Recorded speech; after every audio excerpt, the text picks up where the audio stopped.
The roses were too vivid. A dozen crimson blooms, wrapped in delicate white silk, sat on my desk. Tucked inside, a small card read, "Happy Valentine's Day. Love, M." I stared at them longer than reason allowed. Around me, the office hummed with chatter and the faint scent of perfume, but I barely noticed. Then Carla, my coworker, once a medical student, stopped in her tracks, her face drained of its usual warmth. She grabbed my wrist with nails biting into my skin. "Throw them away. Now! Don't touch them again," she said, her voice taut. "Why?" I asked, bewildered. "Trust me.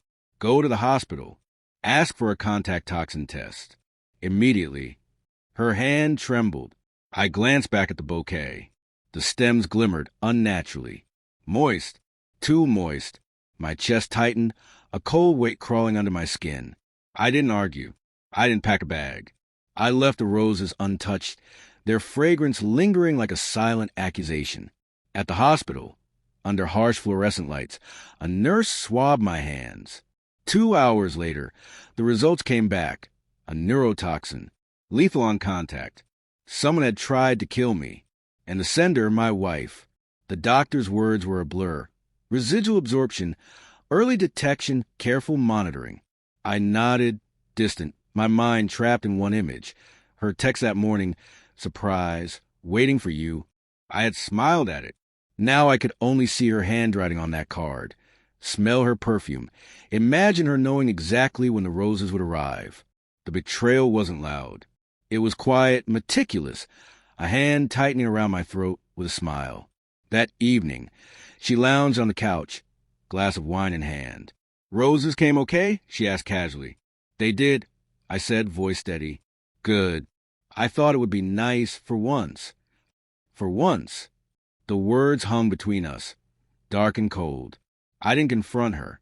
I kissed her forehead, poured myself a drink, and watched her reflection in the glass, counting lies. The week that followed, I became a ghost in my own life. I observed her every move, every touch, every whispered word, every exit from the house. She locked her phone, whispered in the kitchen, left early for Pilates. I traced her routes, investigated florists. The order had been hers, her card, delivered straight to my desk. This wasn't a mistake.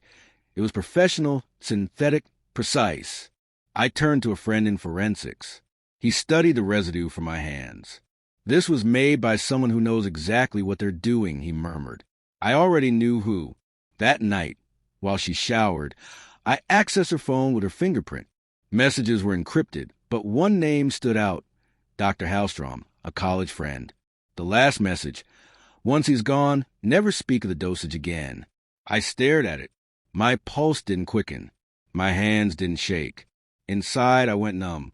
By Friday, I had dinner reservations. Her favorite restaurant overlooking the harbor. She wore red, pearls glinting in the candlelight, smiling like nothing had happened. I slid an envelope across the table. Lab reports, texts, a photo of Dr. Hallstrom entering our home while I was away. Her face went pale. What is this?" "The flowers," I said softly. "Beautiful, but not for me." She reached for my hand. I withdrew it. "You should know," I continued evenly, "the hospital traced a toxin to him. To you." Her lips quivered. "Don't." The waiter arrived, oblivious, placing our wine between us. We sat in silence. City lights flickered across the glass. I didn't raise my voice. The truth spoke loud enough. The next morning, her closet was empty. My clothes gone. My car gone. A note on the kitchen table. "The police will contact you soon. Think carefully." She called 17 times. I never answered.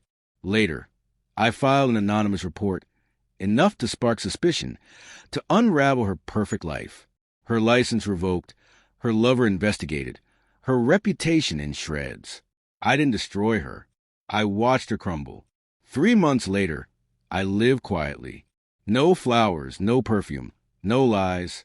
Sometimes I see her face, pleading, confused, broken. But it doesn't haunt me. It anchors me. She thought she could kill me, but I had died long before the roses arrived. They were merely the funeral.